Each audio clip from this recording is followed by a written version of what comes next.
Listen up, get ready, I'm not gonna take no more. There's a revolution, a revelation going on in my soul.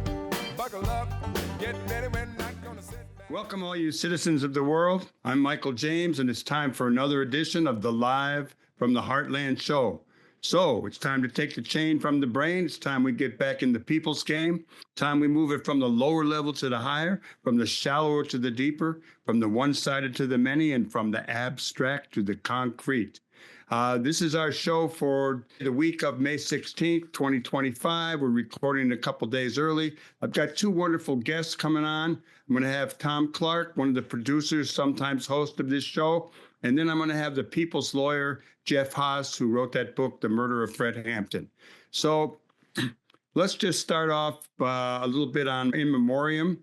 The former president of Uruguay, and I hope I can pronounce his name, Jose Mujica, that's Mujica, who had been billed as the poorest president, died at 89. He was a former guerrilla with the Tupamaros in Uruguay. He was tortured and imprisoned for 14 years.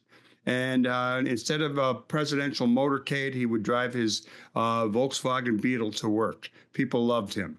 On the good things front, I'd like to call your attention to my photo show that opens this Saturday.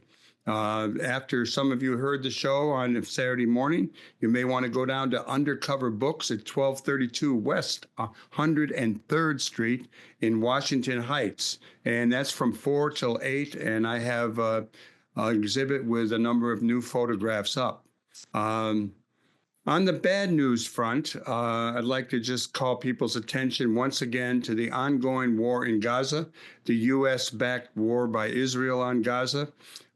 Just yesterday, 42 more people were killed, and they were mostly women and children. There's probably close to 60,000 people now. A couple of other things. Trump is no longer letting people come to this country unless there's someone like the white South Afrikaners, who 40 some odd of them showed up the other day. Kind of a joke in South Africa. They are pretty multi-racial, multi-ethnic in their governing and in a lot of their policies. So I'm not sure what the beef is. And the Wisconsin judge, I'm sure many of you know, she was arrested trying to avoid the horror of ICE coming on the scene and getting one of the people who was appearing before her in court. This is all an attempt to make a national example of her, to chill out resistance to the Trump policies. And hopefully won't say too much more about that guy. On the sports front, a lot of big news about how Major League Baseball will now rescind the lifetime bans on people who are dead and a few who aren't. That's going to let Shoeless Joe Jackson maybe be brought to the Hall of Fame, maybe Barry Bonds, and maybe Pete Rose. We shall see. And if you're following basketball, there's some great games been going on in the pros, in the playoffs. Take note of this. This is something I just saw today. Gavin Newsom, who seems to be trying to position himself more in the center these days, has called for California to scale back on health care for undocumented immigrants. Not a great move from my perspective. Okay, with that said, let's bring on the one and only, the Tell It Like It Is guy, the news tip guy, the founder of Community Media Workshop, where he communicated with thousands of journalists and different newspapers, et cetera, to promote what nonprofits were doing. And that would be our sometimes host and one of our producers, the one and only Thom Clark. Good morning to you, Thom. Good morning, Michael. It's great to see you. Well, I'm glad to have you on and get, before we started, you gave me an update on all your plans. Another old guy with a lot of ambition. I love it. And I wanted to have you on because I'm not a Catholic, but you and Katie, who are my main producers and cohorts in this show, along with Lynn Arman and, of course, our engineer, Hal, you're both Catholics and both activist Catholics with a lot of knowledge and history about Catholicism in this town. And my image of a Catholic priest as a kid growing up was someone who kind of helped the poor and was on the side of the people. Maybe not only always the case, but that has been the case in the most recent pope and the new pope. So, how about giving us a little bit on your take on Pope Leo, the new Pope Leo? I think this was a fascinating choice made pretty quickly for anyone who has seen the movie Conclave, um, which it was its own kind of unique story and probably nothing quite like what happened this past week or so. But we have a homegrown, though he's been gone for a long time, from Chicago, uh, priest, bishop, cardinal, and now the Pope, Pope Leo. And he comes in the tradition of the previous Pope Leo the 13th, who around the turn of the last century, after we had gone through industrialization and the robber barons and McKinley's tariffs. Do I hear an echo here? We have a new Pope Leo the 14th emerge, a very learned, multilingual man of the world who also understood the Roman bureaucracy, the curia, as we call it. And I think that's why he emerged, because Pope Francis, I think, kind of guaranteed, used an old daily move, perhaps, in packing the ballot to make sure that most of the cardinals who were voting for the next pope were, in fact, people that he, Pope Francis, appointed. And that included this guy who's been working in Rome for years, but just 2 years ago was made a cardinal. And what was his job? Vetting bishops, candidates to be bishops. So of all the 130 or 40 cardinals who voted, they probably knew him more than anyone else because they were meeting most of each other for the first time. And so I think that's why, as a practical matter, without going down too much more of this papal politics hole, we ended up with a darn good candidate, and we'll see how much he continues to echo his namesake, who really promoted worker rights. It was a challenge to the way capitalism and communism were being carried out in the early 1900s, and laid down really a very basic sort of human rights agenda, social justice agenda that many of us who would still consider ourselves Catholic have always ascribed to. So it's very exciting, and we'll see what happens. Well, what was the vibe? I'm sure, you go to church up there in Evanston. You go to mass, I think, probably maybe you do confession. What's been the response of your cohorts to this nomination of the new pope? Well, we're very excited and encouraged. We have a very active parish, St. John the 23rd, which is a merger of two other parishes, St. Mary's and St. Nicholas. And we are working through that merger. We are very close to both accompanying recent immigrants and refugees and migrants, as well as accepting in many bilingual and Spanish language and Haitian language, Creole, I must mention, language masses to represent the various parts of our diverse community. And so there's a lot of excitement, but also ongoing worry, because our 2 years appointed pastor is from Africa, and his visa is up, and he may be sent back home. His associate pastor, who's from Mexico, is probably packing his bags this July. And suddenly our merged parish is going to be without, because of why? Our lack of an immigration policy. This is probably going to affect thousands of imams and rabbis and ministers and nuns. People are helping the sick. People who are translating on the border. I just heard a story yesterday about nuns who have been moved out of one place and put on the border. The problem being many of the people they're encountering don't speak Spanish because they're Mayan or some other Indian tribe. So we are very close to some of these so-called border issues in our parish. I think we're excited to have a counterpart American to the current regime undergoing in D.C.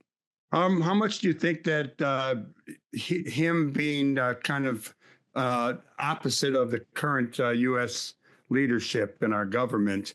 How much did that play a part? Is it a message from the rest of the world or a chunk of it about not liking what's going on over here? I think it's a secondary motive. I think the practical one was the one I mentioned earlier. More people who were voting knew him than they knew each other. And so they were comfortable with him. They saw spirituality, they saw an intellect, they saw someone who was curious and was a good listener and could speak 5 languages. So, I think in this age, we need strong communication skills. And clearly Pope Francis had that. We'll see what Pope Leo does, but the first week or so has been very encouraging. It'll be remaining to be seen how the role of the women may be improved, how the sex abuse scandal may be finally settled, and the appropriate reparations and whatnot take place. But this is a major faith in the world, along with Muslims and Hindus and whatnot. I think we have perhaps a new leader who will be able to speak to all those other diverse audiences around the world. And for that, I'm hopeful. I'm hopeful too, and I like how he criticized Vice President Vance, and he's really called attention again to what he thinks about immigration.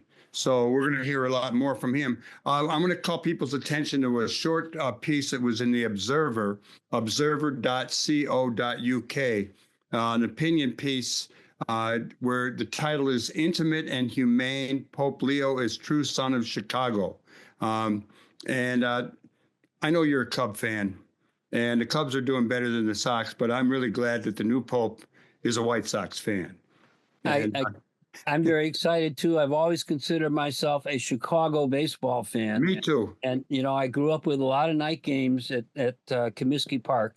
So my allegiances really are on both sides of town, and it's another exciting part. I want to quickly plug a sister podcast, if we will. CityCast Chicago had an excellent show interviewing Lauren Fitzpatrick of the Sun-Times about this whole Chicago Pope phenomenon. And it's a very heartfelt interview on her part as a reporter about growing up Catholic on the South Side and what it means to have gone to the same places the Pope went to get a hot dog or to watch a movie, or in fact, go to Comiskey Park. So there's a very exciting local connection, which I think transcends one's particular beliefs or faith. Culturally, this is a really critical moment that will put Chicago back in the map, and it'll be interesting to see how both the church locally as well as our communities in the region rise up to the occasion. One more thing on Catholicism and Catholic people. How about a little bit on Jack Egan, who I know you and Katie Hogan both were friends with and fond of, and his name has come up somewhat around this the new Pope. Well, Jack Egan probably represents the style of a priest in the street that maybe a Mike Flager represents today, amongst other people. Larry Dowling is another one that comes to mind. Folks who really brought the gospel to their heart and back out onto the streets rather than necessarily a church building. And I think the reason Jack Egan comes up, and yes, he was a very personal friend of ours, of our family. He was at all of my siblings' weddings. He celebrated our wedding 50 years ago. Jack emulated a style of pastoral leadership that really put lay people front and center and used the skills of business people and housewives and school teachers, etc., to enrich how the church was practiced, administered, and led. We got a little ways with that during that era, and maybe we'll have an opportunity for that door to open a little wider now. Tom Clark, any comments on our mayor who gave a kind of a pep talk at halftime 2 years into his administration? Any thoughts on that? Well, he was trying to obviously reset his record to date, which is not very impressive. I'm afraid that a progressive, so-called, that we were very excited about, and indeed ended up working for in many cases, has proven to be a fairly non-collaborative and therefore not very successful leader of the city at a critical time when we have huge fiscal issues. And collaboration will be critical to solving them. One interesting side issue that's emerged, I think, because of his administration's ineptness, is a much stronger city council. Now, it's not very unified yet, but I think it's healthy for democracy to have a more independent city council. And that's one thing I think is emerging from this current administration.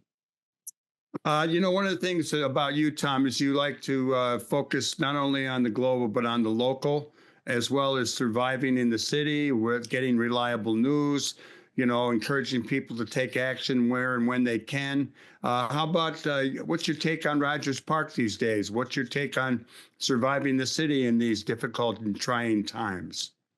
Well, my wife and I, Jean Bryan, are coming up on 35 years as homeowners in this wonderful neighborhood. And there's a part of us that doesn't want to promote it too much because that'll just raise rents and our property taxes and create even more parking problems. But I first lived here in 1971 in an apartment north of Howard, and there was always parking shortages in this neighborhood. It's intended as a walking neighborhood, and I think we've been able to sort of maintain some of that feel. Don't tell anyone, shh, but you can walk off your back apartment porch onto a beach in our neighborhood. You can't do that anywhere else until you get to South Shore, going from north to south. There are parking lots and expressways and all sorts of things in the way to actually be able to do that. And it's just a marvelous thing. And of course, our big celebration around the lakefront is Artists of the Wall that comes up in June. We have, other art stuff going on all summer, from Pride North to the Glenwood Arts Festival, a free community, 2-day music, artisans, great food. We have a lot to look forward to in the neighborhood of the Republic of Rogers Park. And, we may have to be doing more and more stuff with each other to survive what we're going through as a country these next few months and years. Now, I know you have ducks at your house, but you also are a bird fan, bird watcher. What do you got on the plovers and any other bird-related stuff, and how are your ducks doing? Well, we have a direct line to volunteers who have regular shifts over at Montrose to keep track of the plovers. I haven't gotten my report today yet, but there seem to be maybe 2 or 3 birds, maybe 4 showing up that have been here previously, at least 2 generations worth. It's very exciting because it's a reestablished part of dune land, much like we have on our frontage of Rogers Park around Greenleaf Pier. It's amazing what volunteers have created there, along with that huge nature preserve just north of the pier at Pratt. I want to mention one other nature preserve, which is the West Ridge Nature Preserve at Peterson and Ridge. A must-go-to place at any time of the year if you want to get away from the hustle and bustle of the city. Yes, Western Avenue is rushing by and Peterson is rushing by, but inside that preserve is just a wonderful pond and a children's playground, and you can often see deer through the fencing to the cemetery. It's just a wonderful spot. And what else is going on in our neighborhood or beyond in the city that you think people should know about?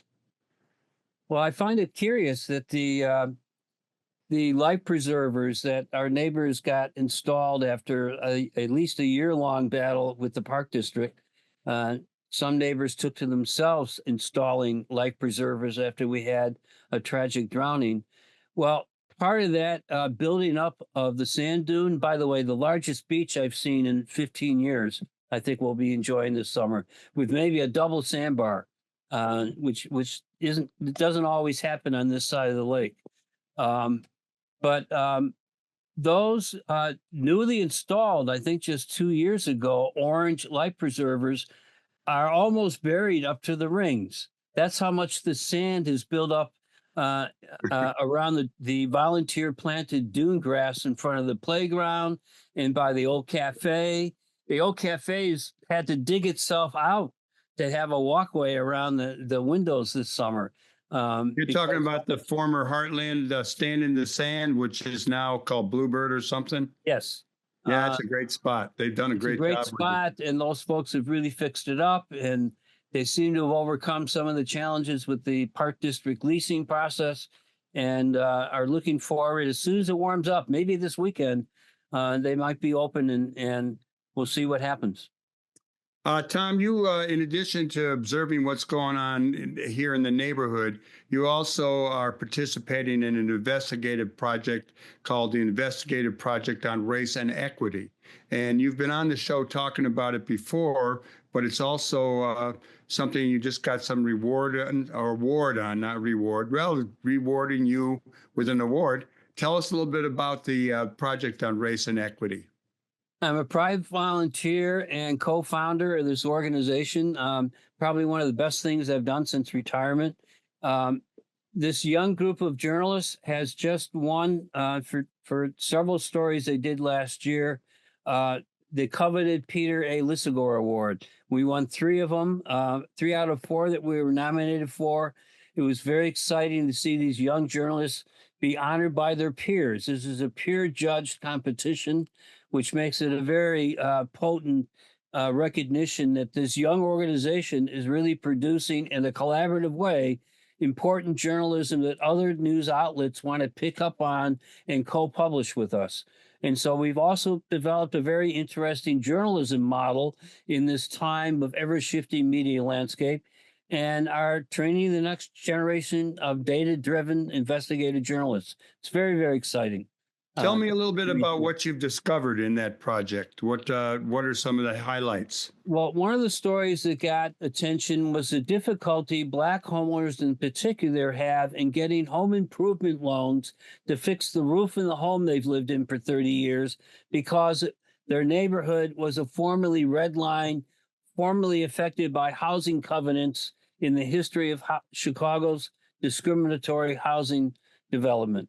And we disclose how tough it is, particularly if you're a homeowner on the west or south side, to get a loan to replace your roof. We're hoping this kind of investigation will lead to changes in public policy. An earlier story we did on police traffic stops has already led to legislation being proposed in the Illinois General Assembly.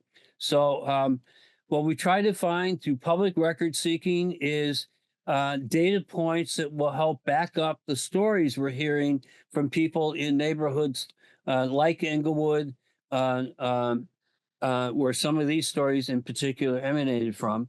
And it's just very exciting to see the next generation take on these kind of topics and find an outlet where their investigative work can finally be seen. One of the things you raised with me was, where do people get good information these days? And I'm not sure what papers people are reading, what you suggest. I could go into what I look at, but what are you looking at, and where do you think people should go? We still get a paper Sun-Times delivered every morning on our front porch. I read it cover to cover.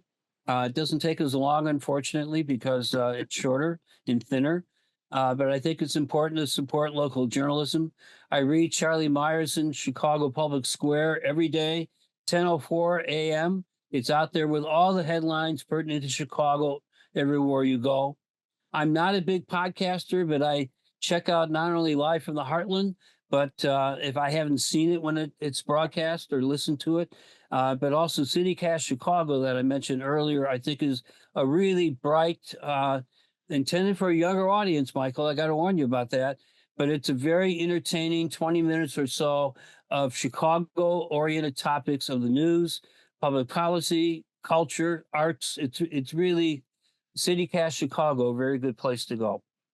Well, I had the honor this week of going to my son Cadian and his fiancee Gina's announcement that they were getting married. And I got to say, there's a lot of musicians there, Twin Peaks and Whitney, and, Nolan Shannon used to work on our show, runs the Constellation Room.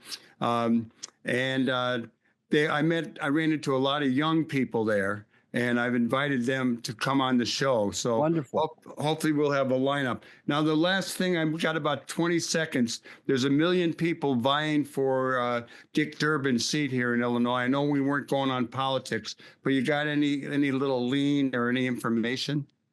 It's going to be a Donnybrook, both the Senate race, and which doesn't come around very often, and Jan Schakowsky's seat. And there are already some really good candidates for her seat in particular. I can't say what's going to happen on the Senate side. I understand Durbin staying out of the endorsement process at this point. And I'm not even sure I want to believe that money will be the main difference. I really would like to see a full-blown debate, see who presents himself the best. Illinois is a very diverse state. It's not just Chicago. Dick Durbin, who's from downstate. All sorts of interesting dynamics about the Senate seat. Well, we'll be talking about that over and over in the next couple of years, I'm sure. Thom Clark, I want to thank you for coming on live from the Heartland. It's always good to be with you again. I missed driving downtown with you before the show when we did it from the WLUW studios. It's kind of fun doing it in my own living room these days. I'll see you soon, brother. And everybody else, you stay tuned here on the left end of your dial or however you're viewing or listening to the show. And we're going to be right back with our next guest, Jeff Haas. A wonderful people's lawyer, and he's going to talk a little bit about what he's done over the years and some issues that are facing us all these days. Be right back. Your love is lifting me higher than I ever been lifted before.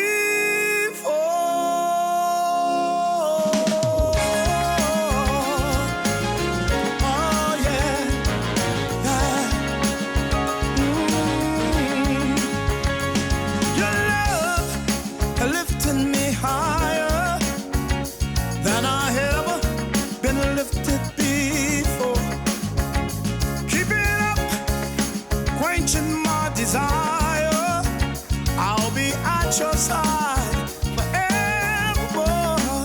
You know your love it keeps on lifting higher, higher and higher.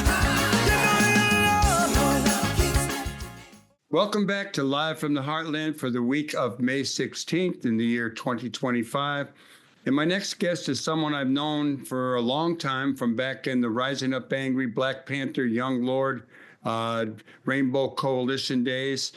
He's Jeffrey Haas, a lawyer. He is the author of the book, The Assassination of Fred Hampton, a longtime attorney with the People's Law Office, whose clients have included the Black Panther Party, Students for Democratic Society members, community activists, all kind of people opposed to the war in Vietnam, and a number of other clients, including, I think, the Puerto Rican nationalists, protesters who were opposed to violations on human rights being overlooked, and police torture. With all that said, and that's a whole lot of stuff that you've done, Jeff, how are you today? I'm doing pretty good, Michael, and it's good to see you and good to see my old friends in Chicago last weekend for my law partner, Michael Deutsch's 80th birthday. That was a lot of party for him. We saw each other on not only Friday night, but at that wonderful event at the Puerto Rican Cultural Center out on Division. Let's just start off with you giving us a little bit of overview, talk as long as you like about the things that you were involved in and how you got involved. How did you first decide to become a people's lawyer? Well, I started kind of slow. I was a late developer. Maybe I ended up in Chicago 64 to 67. I was at the University of Chicago Law School, not knowing exactly what I wanted to do with law. And so some things happened to me. Being in Chicago in the mid-60s was a very exciting time. It seemed like the world was focused there. You had Dr. King had come there to integrate Chicago. You had SDS. We had the Panther chapter starting, the Young Lords, the Young Patriots, Rising Up Angry. So there was a lot going on. There was also a young woman in my law school named Bernadine Dorin. And I met Bernadine, and she actually had me go back and work in the South with a civil rights firm one summer in law school. So that was sort of my start. And then rather than go back and work with my dad's firm, I took a job at Legal Aid in Chicago, working primarily in the Black community. So that was an eye-opener for me. And then one day when Dr. King was murdered and there had been riots on the west side of Chicago, they were just picking up all these kids. So I decided, and they were telling white people to hunker down and don't go in these neighborhoods. I went down to 11th and State, the police station, and defended some of these kids who were just picked up so they could get out to go to school the next day or to go to their jobs. And I met this guy named Dennis Cunningham, who was the other lawyer who showed up. So Dennis was a very much a visionary lawyer, and he had been introduced to Fred Hampton, the leader of the Panthers, and Howard Hawks, who you know probably made the movie The Murder of Fred Hampton, introduced them. And Fred Hampton, and he said, "This is Dennis Cunningham, a people's lawyer." And Fred said, "Well, I always wanted to be a people's lawyer. I wanted to be a lawyer too, and but I don't think I have time. But we need a people's law office." So with that sort of mandate, Dennis picked myself and 3 other lawyers and 2 law students, and we started the People's Law Office in the summer of 1969 in a former sausage shop on Halsted and Webster.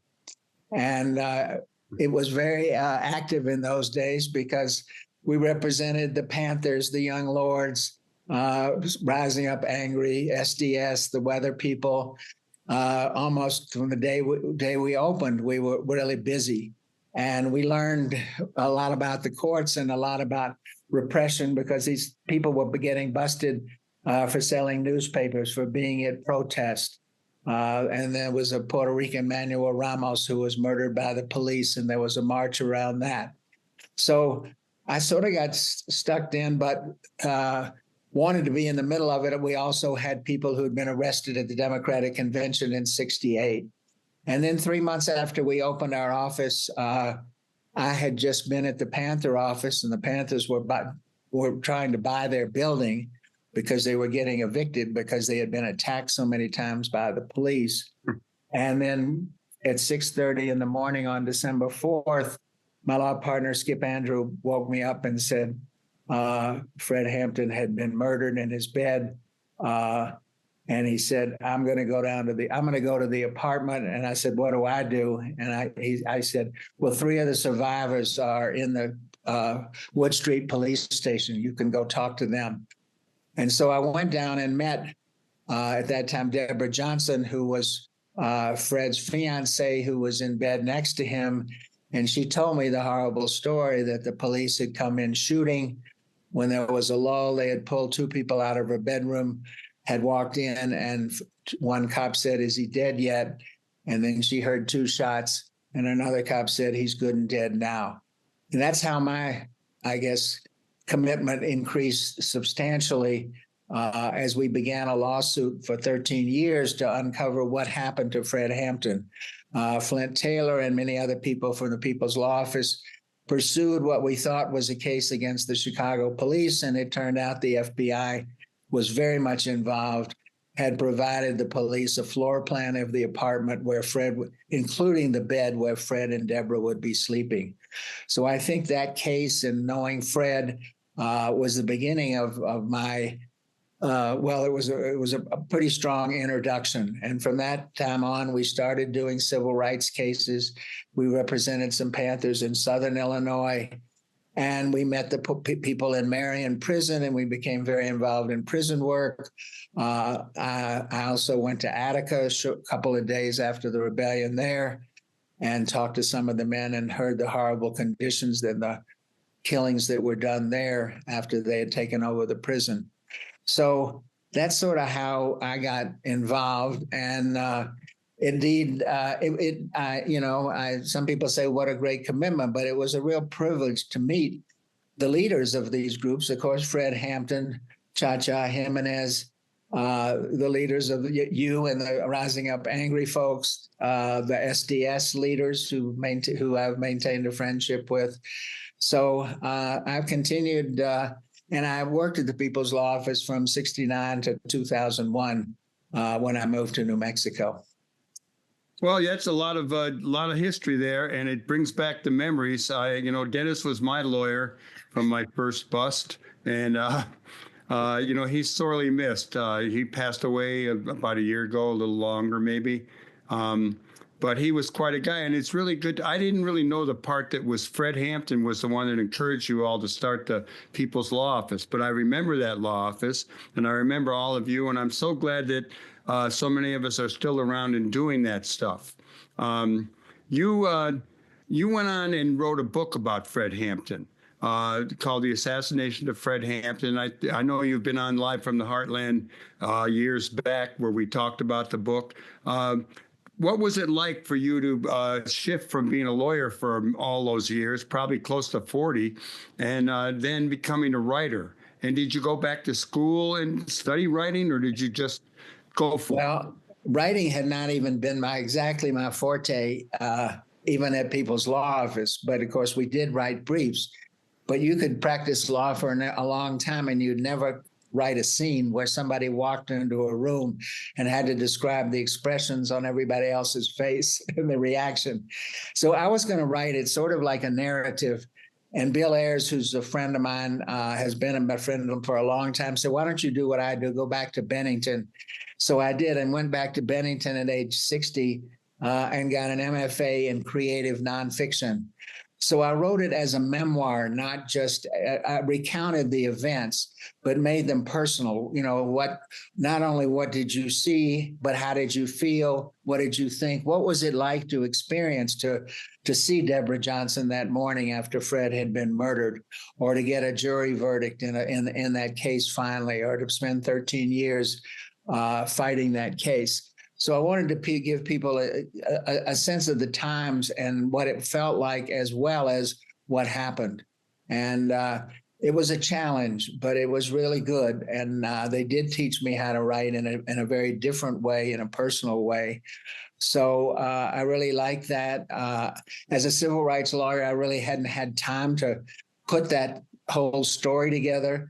About how all the machinations that went into the murder of Fred Hampton, the cover-up, the discovery of O'Neill, the informant, the fact that the FBI had actually sent a letter to the head of the Blackstone Rangers telling them that Fred was going to try to kill them in an attempt to get the Rangers to attack Fred Hampton's. And similarly, they'd sent a similar letter to the Panthers. So we learned a lot about FBI COINTELPRO. Of course, it wasn't just the Panthers, although I think they were the main target, but so were the Young Lords, so was SDS, so was the Puerto Rican movement.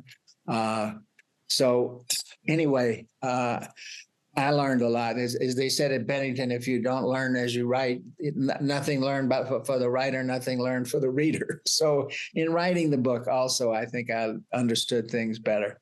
Well, Jeff, the book I would imagine, got a little bump when that movie came out called Judas and the Black Messiah. I mean, it brought back Fred to the attention on a broader scale.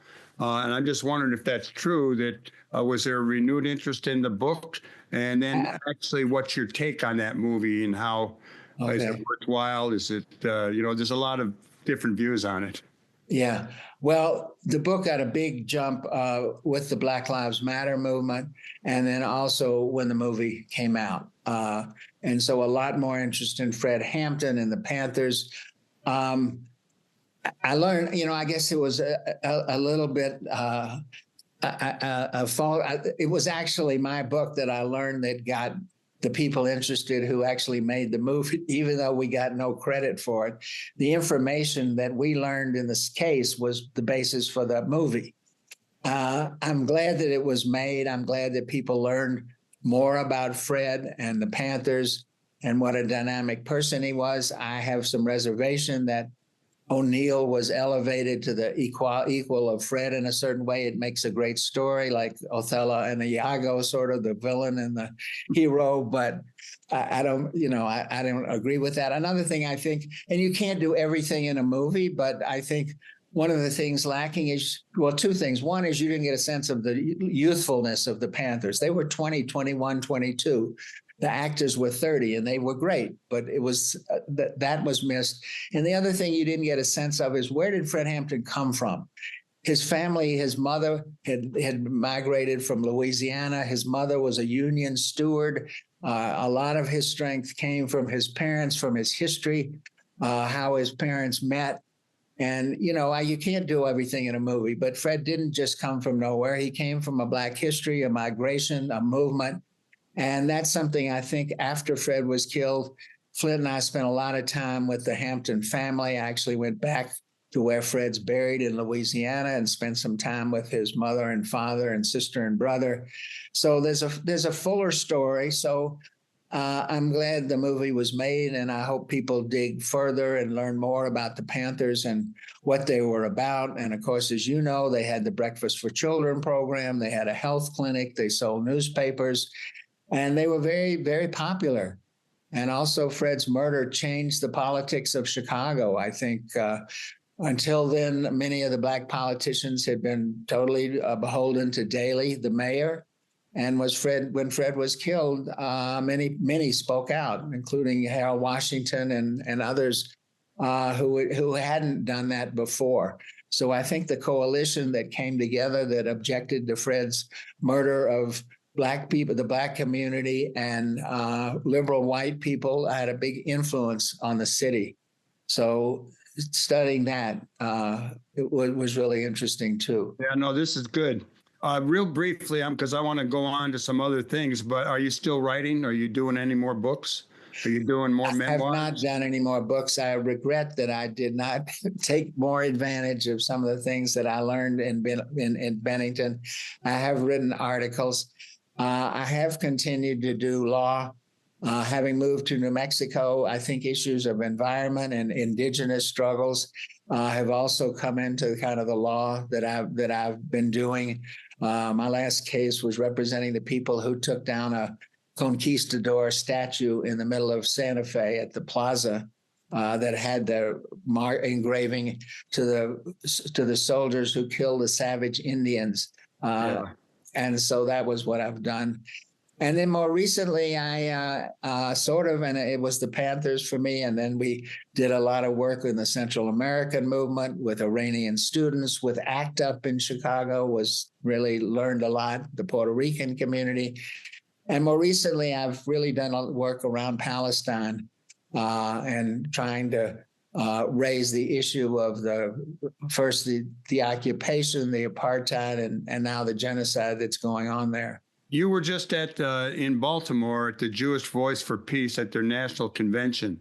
How come you went, and what actually happened there? Because I ask a lot of people, particularly my guests who are Jewish and are progressive, about this genocidal war in Gaza and the opposition to it by younger people in this country, and the Democrats, trying to get back in power, or at least some alleviation from the current situation, and what that issue is. Unless the Democrats deal with that, the Palestine question, we got some problems, I think, ahead of us.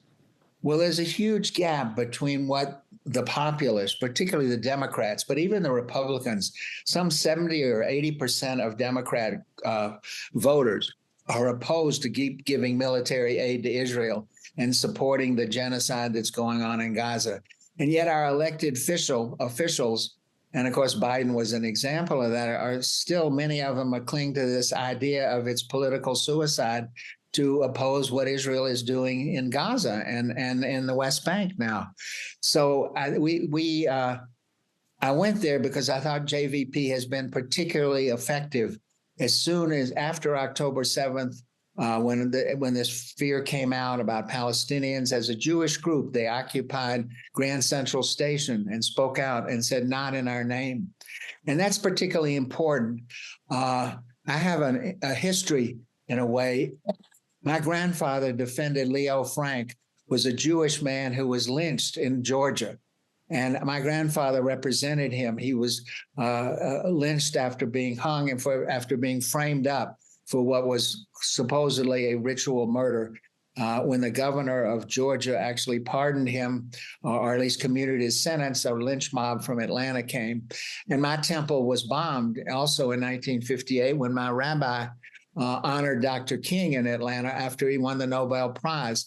So I know what anti-Semitism is, but it has nothing to do with to claim that supporting Palestinian rights and opposing Zionism is anti-Semitic is ridiculous to me, who have experienced anti-Semitism.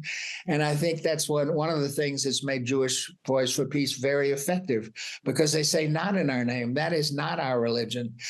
To me, the background is standing up for people who are oppressed, wanting equality for everyone, never again for anyone. And I think that's a growing sentiment, particularly among young Jews. So I'm not totally identified just as a Jew. I'm also a human rights and civil rights lawyer, and I'm just horrified at what's going on and the fact it's with U.S. weapons, it's with U.S. support, it's with U.S. diplomatic support, and right now people are starving in Gaza, and I thought that there were 2,000 people at this JVP conference, and mostly young people with a lot of energy. It reminded me a little bit of the 60s, that people were really fired up. Of course, no one was under the illusion that we were about to win or change. But I think you're right. The Democratic Party, I think, partly lost the election because they couldn't get the young people enthusiastic. How could you, and because Biden was supplying the bombs to kill Palestinians.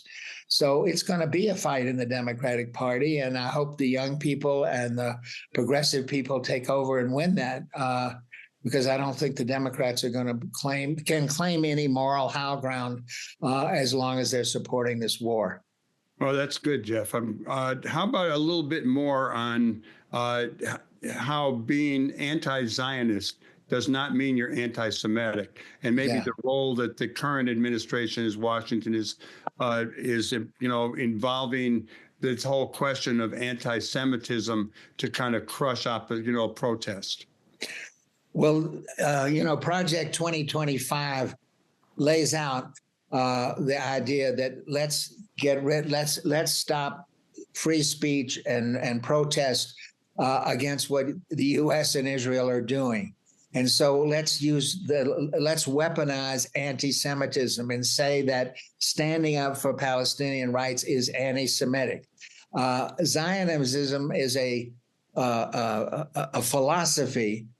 Recently, it's not Judaism. It takes the idea that, and there is a element of Jewish supremacy in Zionism, that they have a right to this land that belonged to the Palestinians and to a state where the being Jewish Jews have more rights than anyone else. And I don't accept that. That's not what Judaism is about. Never again does it mean we get to dominate other people because we were.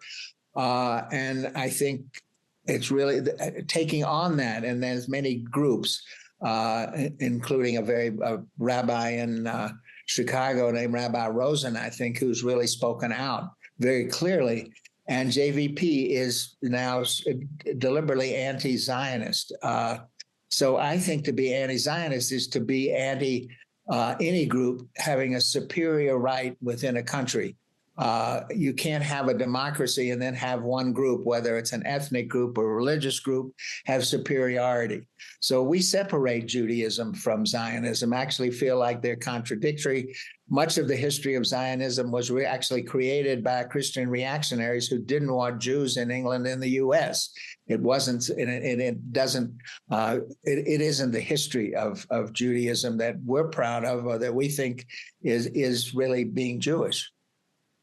Jeff, one of the things, we only had a couple of minutes left, but you're living in New Mexico, and I would imagine that there are a lot of undocumented workers there, and that the immigration issue is a big one. What's your take on how people out in your part of Southwest are on the immigration issue and some of the negativity around that? What are you seeing? I think New Mexico, on that issue, we are a blue state in some ways. There's great opposition, but there's a lot of, just like you said, they're arresting people.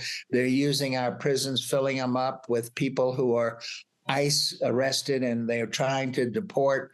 It's very frightening. And like Santa Fe and both Albuquerque have sought not to cooperate with the police, but and the governor. So I think the stated position, but unfortunately, we are a border state.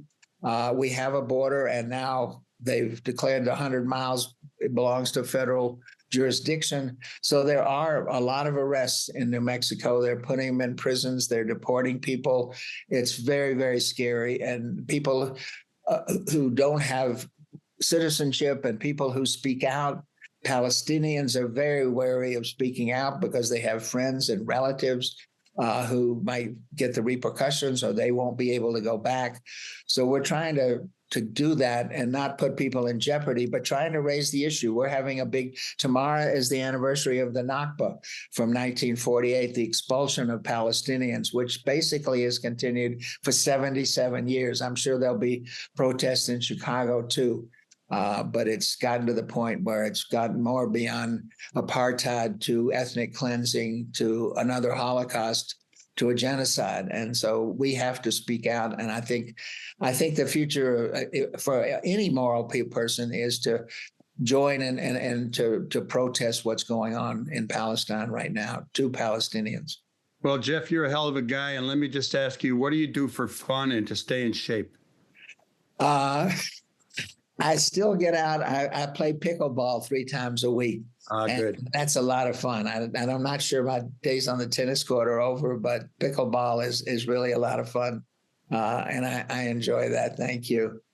You've always been a sports person, so I know that's a very relevant question. Well, as an old guy, I'm 83 now, and I'm really aware of what the body does and how it changes, no matter how much you try to keep it together.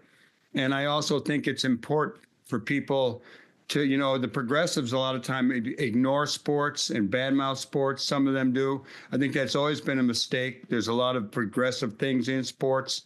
And I think it's important for people to take care of their bodies. So that's why I asked that question. Well, it's good. I remember used to see you at the Evanston Y before I moved away from Chicago. Yeah, I'm still there. I'm in that 4 times a week. Yeah. Good I'll for you. look forward to seeing you. Probably the next time you might see me in New Mexico. I go down to El Paso on Father's Day, so I'm real close to the border, and I do go into New Mexico a little bit. I don't know where you're located, but you're in Santa Fe? I'm in Santa Fe, but yeah, come by. Sometime I'll come see you. Okay, we'd love I want to thank both you, and I want to thank Thom Clark for being our guest on Live from the Heartland today. I want to encourage you all to do good in the world, and I want to share once again that my new book is out. It's about basketball in the barrio in El Paso and Juarez, and it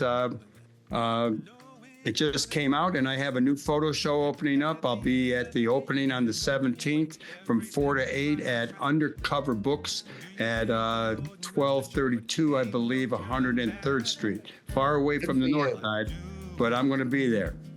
And everyone else, you do good in the world. The world needs all the good you do, I do, that Jeff does, that my son Hal does. Together we can make a difference. All power to the people. Over and out. See you next week. Power to the people. Take care.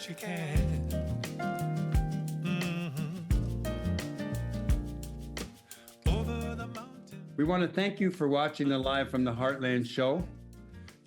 New episodes air every Friday beginning at 9 a.m. Central Time. Episodes air each following Thursday on CAN TV, 9 p.m.